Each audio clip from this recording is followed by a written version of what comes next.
ركزوا معايا عشان تعرفوا اذا كان ابنكم بيظبطها ولا لسه ما جاش عليه الدور. الحشيش تاني شمال بعد السجاير. الحشيش بيطلع الشخصيه المكنونه اللي جوه ابنك. يعني لو ابنك بطبعه هادي فهتلاقيه متنح فاتح بقه نازل عليه سهم الله. اما بقى لو كان شقي فده غالبا بيقضي سهرته بره وبيرجع لك مفرهد من كتر الضرب.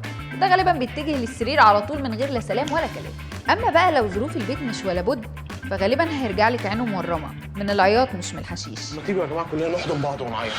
نفكنا بقى من بابا عشان اكيد جرب. خلينا في ماما. لو لقيتيه داخل عليكي ماسك الكولدير وقام هو بدور الكوبايه، او طبق البسبوسه اتنسف في ربعايه، او دخل البيت بمحاضره عن فوائد اللبن المبهره، او عينه حمراء، ده مش معيط، دي مسطره. اما بقى لو عدى على ودانك كلمات زي مفيش حاجه علينا، انا رحت امبارح في الشلاحات، او اي جمله عمرك ما سمعتيها من كائن حي، اعرفي ان الحوار في حشيش. ده احنا اللي خلينا الشكرمون طخ الطرارولي. ايه؟ الشكرمون طخ الطرارولي طبعا. انا ما بسلمكش اهالي يا معلم، بس لازم تعرف ان الحشيش اخرته وحشه زي اي نوع مخدرات. انا كده عملت اللي عليا.